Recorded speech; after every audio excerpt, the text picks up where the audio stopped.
माता मुरारी की इस पवित्र धरती को मैं नमन करती हूँ। आज रिवालसर बल मंडल की इस सभा में उपस्थित हमारे आदरणीय एमएलए भाई साहब इंद्र सिंह जी गांधी, राजेंद्र राणा जी, पाल वर्मा जी, प्रियंता शर्मा जी, धर्मेश्वर ठाकुर जी, गीतानंद सोनी जी, महिला मंडल की मेरी सारी बहनें, युवा मोर्चा के सारे भाई और यहाँ पर आए सब बुजुर्गों और बच्चों, मैं आपका आज की सभा में बहुत बहुत स्वागत करती हूँ। बहुत धन्यवाद। दोस्तों, जैसे कि हमारे भाई गांधी जी ने कहा कि मूलतः एक पार्टी हो चाहे एक सरकार हो, वो कोई व्यक्ति विशेष से ज्यादा जो है वो विचारधारा पर जो है वो चलती है। व्यक्ति तो आए हैं और आते भी होंगे, लेकिन ऐसी क्या बात है कि ये जो काल है ये एक इतना ऐतिहासिक काल है हमारे भारत की राजनीति में। 2014 के बाद राजनीति तो पहले भी होती थी, और देखिए एक वो समय था जब टीवी ऑन करो तो मतलब टेंशन, ये घोटाला, 2G स्कैम, कोयला स्कैम, चारा घोटाला, ऐसा लगता था कि जैसे ये सारे टूट पड़े हों देश को लूटने के लिए, एक से बढ़कर एक। पॉलिटिशियंस को इसलिए जाना जाता था क्योंकि आए दिन उनको जेल ले जाया जाता था, तो इसलिए उनके नाम जो है बड़े फेमस हो जाते थे, और पीछे से या तो अपनी पत्नी को या तो अपने बेटे को ये इसी तरह की कुर्सी देके वो लूट मचाया करते थे। वो वक्त था जब हमारे जैसे युवा जो हैं वो सोचते थे कि अगर वोटिंग का डे है तो घर पे बैठो चुपचाप, और राजनीति मतलब रंग दे बसंती जैसी फिल्में आती थी, ऐसा मन करता था। करप्शन से पीड़ित हर युवा ये सोचता था कि क्या कर दें राजनेताओं को। और जहां मैंने कहा कि वोट भी देने के लिए हम जाना पसंद नहीं करते थे, वो आज ये दिन है कि ये इस विचारधारा में हम भी, ये जो लहर चली है, चाहे वो आरएसएस की विचारधारा कह लीजिए या सनातनी, या जैसे गांधी जी ने कहा कि भारतीयता की विचारधारा मूलतः है तो भारतीयता ही है, एंटी वेस्टर्नाइजेशन, ये जो विचारधारा चली, इसकी जो लहर चली है, लेकिन वो जो नेतृत्व है वो भी महत्व रखता है। आज प्रधानमंत्री जी इतने प्रभावशाली क्यों हैं? क्योंकि वो कहते हैं ना, वॉकिंग द टॉक, जैसी कथनी वैसी करनी, जैसा वचन, क्रम और मन सब एक। तो देखिए वो आज सारे विश्व के लिए कितना बड़ा एक उदाहरण बन के आए हैं, उभरे हैं। हम सब युवाओं के लिए वो कितनी बड़ी एक प्रेरणा का स्रोत है। और हम सोचते हैं, कभी थक जाते तो सोचते हैं देखो मोदी जी कैसे लगे। कभी हमारे मन में इस तरह से विचार कोई आता है तो लगता है कि नहीं, मोदी जी क्या करते इस स्थिति में। तो वो आज हमारे लिए एक प्रेरणा का स्रोत बने हुए हैं। आज जब मैं संसद भवन में बैठती हूँ तो इस ऐतिहासिक काल में भी ज्यादा पुरानी बातें तो खैर सबको पता है। आप सब कोई साधारण लोग नहीं है, आप हमारी पार्टी के कार्यकर्ता हैं, आपको सबको पता है कि चाहे 370 धारा हटाई हो या CA लाया हो या ट्रिपल तलाक लाया हो, डिमोनेटाइजेशन की, जो भी, ये कितने ऐतिहासिक काम है जो कोई नहीं कर पाया। राम मंदिर कोई हाथ नहीं लगा पाया, और ये हमारे प्रधानमंत्री जी ने करके दिखाया। इसी हफ्ते की मैं आपको बात बताती हूँ, पिछले हफ्ते की। हम संसद भवन में वक्फ बोर्ड पर जो है वो बिल पारित हो रहा है, और अमित शाह जी जो हैं वो पूरे बिल को जो है वो उसका बता रहे हैं, विवरण कर रहे हैं। और सामने ऑपोजिशन वाले जो है उनका शुरू हो गया, क्योंकि अब तर्क से तो वो जीत नहीं सकते कि भाई एक वक्त था जब हमारा देश आजाद हुआ था, तो भारत से जो मुसलमान पाकिस्तान गए, उन्होंने अपनी जो जमीनें थी वो वक्फ बोर्ड में डाल दी सबने। देखो इनके संगठन, देखो इनका पूरा ये संगठित रहते हैं। और जो पाकिस्तान से जो हिंदू यहाँ आए, उनकी जमीनें जो है पाकिस्तानी गवर्नमेंट ने ले ली। और अब वक्फ के पास इतनी जमीन थी कि न जाने कितने पाकिस्तान बन सके। उनको कांग्रेस ने इस तरह की व्यवस्था करके दी थी कि आप जाके किसी भी गांव को, किसी भी बिल्डिंग को, किसी को भी कह सकते हैं कि हमारा है। और उन्होंने गांव के गांव कब्जा में कर लिए हैं, मंदिर अपने कब्जे में कर लिए हैं, चर्चे अपने कब्जे में कर लिए हैं। इस तरह से ये देश को बेच खाकर लूटने का ये पूरा बनाया हुआ है। और जब हमारे होम मिनिस्टर जी वहां पे इसका विवरण कर रहे हैं तो सामने से हमारे विपक्ष के लोग जो है वो कहते हैं और हम तो आ जाएंगे, सड़कों पे उतर आएंगे और हम तो खूनो खून कर देते हैं। और यही तो इन लोगों के करतूतें थी और यही तो हमेशा से इन लोगों के कारनामे थे। और वो वक्त मैंने देखा जब हमारे अमित शाह जी ने जो है वो शेर की तरह ललकार दी और उन्होंने बोला कि मैं तुम देखता हूँ कैसे तुम लोग सड़क पे आते हो और देखता हूँ कि मैं एक भी किसी भी इंसान को, कोई भी, अगर तुम लोग खून का कतरा भी बहता है, और सब के सब जो है एकदम स्तब्ध रह गए। तो ये जो शक्ति है, ये जो कर्मठता है देश के लिए, ना कि कुछ कर जाने की, कर दिखाने की, यही तो विचारधारा है जिससे हम जुड़े हैं। हर तरीके की कूटनीति, हर तरीके की राजनीति और इनको कैसे सेट करके रखना है, वो भी जो है हमारी जो भारतीय जनता पार्टी की लीडरशिप है वो अच्छे से समझती है। नहीं तो हमें डरा कर रखना, धमका कर रखना, हम खुद को हिंदू राष्ट्र नहीं कह सकते, हम पूजा नहीं कर सकते, हम मंदिर नहीं मांग सकते, जैसे मालूम नहीं पता नहीं क्या पाप हो गया है। तो ये हमारा वक्त है और ये वक्त है और हम लोगों के लिए बड़े ही ये गर्व की बात है। खासकर आप लोग जो मेरे कार्यकर्ता लोग हैं उनके लिए मैं मेरे पास आभार व्यक्त करने के लिए शब्द नहीं है। जब वक्फ बोर्ड पे हम लोगों को, मेरा तो खैर पहले ही कभी 7-8 महीने हुए मुझे एमपी बने हुए, तो मुझे तो इतना कोई तजुर्बा नहीं है, पता भी नहीं था।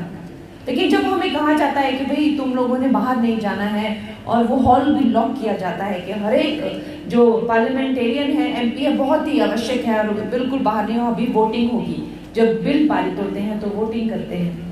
तो मुझे वोटिंग करने के लिए जब वो मैं बटन दबाती हूँ तो मैं सोचती हूँ कि इस ऐतिहासिक वक्त का जो मैं हिस्सा बनी हूँ और आप सब लोगों का स्मरण करके मैं याद रखती हूँ कि भाई मंडी की जनता ने, हम सब जो है मोदी जी के साथ हैं और आपके बिहाफ पर और आपकी जगह जो है जब मैं वो बटन दबाती हूँ तो मुझे कितना गर्व महसूस होता है।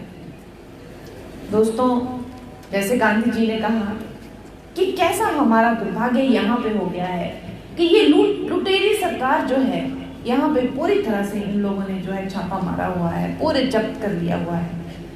कैसी लूट मचाई हुई है कि 1 लाख करोड़ से ज्यादा का ये लोग कर्जा ले लिए हैं और अगर इनसे कोई हिसाब किताब मांगे कि भाई तुम लोगों ने जो कर्जा लिया है वो हमारे नाम पर, हम लोग उसको भुगतेंगे, हमारे आने वाली जनरेशन उसको भुगतेगी, तो हमें बताओ हमारे लिए क्या हुआ क्या उस कर्जे से। वो कोई छोटा अमाउंट नहीं है, 1 लाख करोड़ बहुत अमाउंट होता है, कुछ नहीं, कोई पता नहीं कहाँ जा रहा है वो पैसा।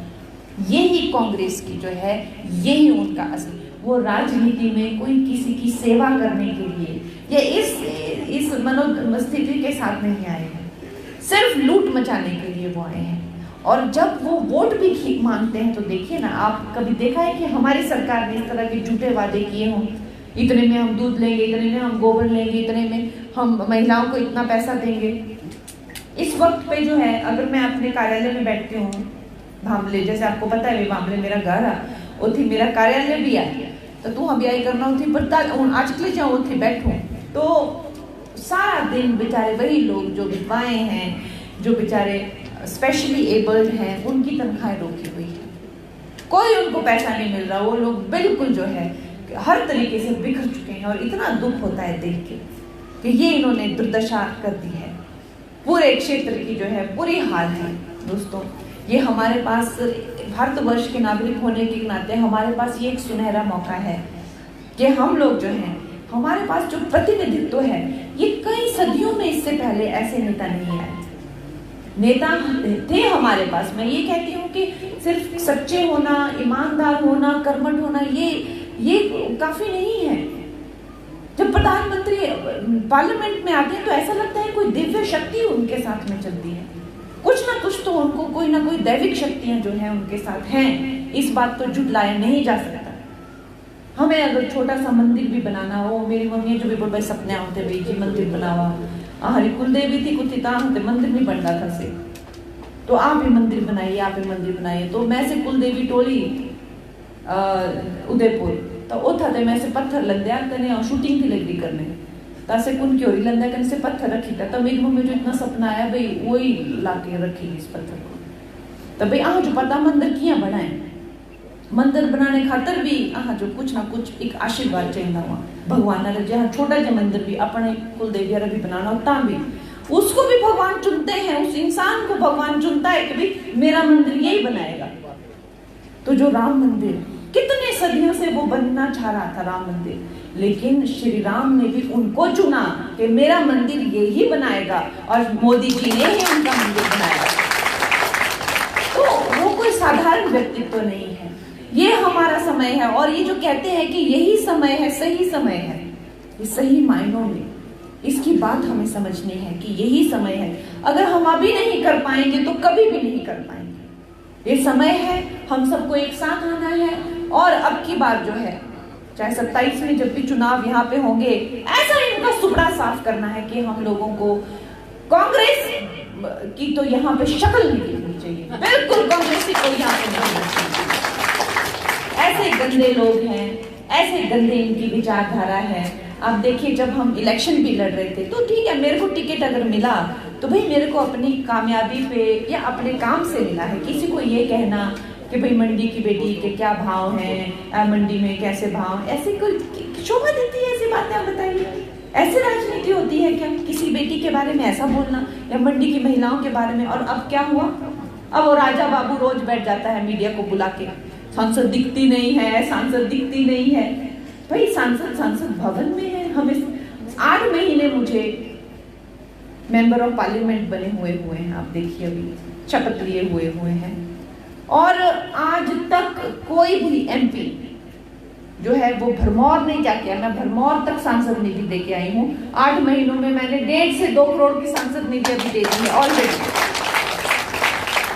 और अगर पिछले 2-3 जगहों को मिलाएं जिनमें मैंने पिछले हफ्ते का अभी टूर किया, और आज गांधी जी तो बोल रहे हैं 50 से नीचे तो मैंने मानना ही नहीं है, तो 3 करोड़ की हो जाएगी। तो कहने का मतलब तात्पर्य ये है कि इनकी राजनीति कोई सही राजनीति नहीं है। ये लोग जो है बड़े ही द्वेषी लोग हैं, ईर्ष्या करने वाले लोग हैं, और बड़े ही जिसे कहते हैं कि कोई हमारे आरएसएस की तरह थोड़ा ना इनके थोड़ा ना इनके कोई सिद्धांत है या प्रिंसिपल, कुछ नहीं। बस इनको पता है कि चोर चोर चोर मौसेरे भाई, बस ये इनकी फ्रेंडशिप है।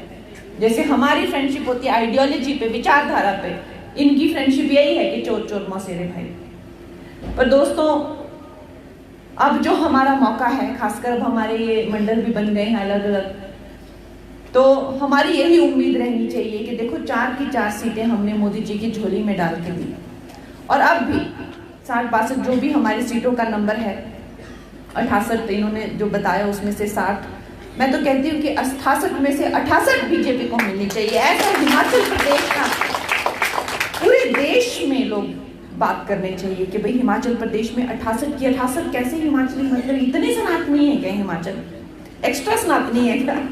ऐसे लोग बात कर रहे हैं। हम लोग भी सोचते हैं ना मध्य प्रदेश में सबकी सब एमपी की सीटें आएंगी तो हमें लगता है सारा मध्य प्रदेश सनातनी है, मतलब ऐसी हमारी सोच बनती है। और अच्छा हम लोग उनके बारे में सोचते हैं, मतलब पढ़े लिखे, बड़े ही संस्कारी और बड़े ही हिंदुत्व को मानने वाले और इस तरह के लोग हैं, आदर्शवादी लोग हैं, ये हमें लगता है जब हम सोचते हैं मध्य प्रदेश के बारे में, ऐसी स्टेट्स जो कि 100% पूरी परफॉर्मेंस देती है।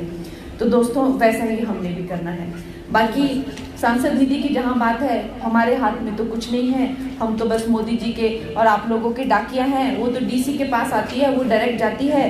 खैर मेरा तो इसको लेके भी एक शिकायत है कि अक्सर एक एमपी के पास 5 से 6 विधानसभाएं होती हैं, हमारे पास 17 विधानसभाएं हैं। इंडिया का सबसे बड़ा एरिया है, मात्र 5 करोड़ में से हर एक विधानसभा को 20-25 लाख मिलते हैं। अब वो तो एक तरह से देखा जाए तो मजाक ही है, मैं सच बताऊं तो। बट ठीक है, गांधी जी ने कहा कि आप 50 लाख यहाँ पे दीजिए, तो मेरा तो बोला मेरा तो घरा अंगनारी गली मेरी तो, मैं तो कोई कमी नहीं करना चाहूँगी।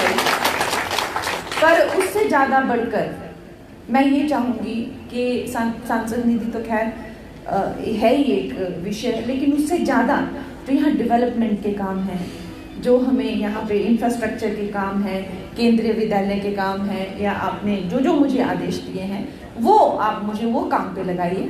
और मेरे लिए बड़ा ही सौभाग्य है कि मैं जो मिट्टी से मैं पली बड़ी हूँ, जहाँ पे मैं पैदा हुई हूँ, वो वैसे ही मेरी मातृभूमि की मुझे सेवा करने का मौका मिल रहा है। और आप लोग सब यहाँ पे आए और सब कार्यकर्ताओं से मेरे यही निवेदन है कि ये जो समय है, हमें इस समय का जो महत्व समझना है और पूरी तरीके से हर हिमाचल वासी को हमें जागरूक करना है।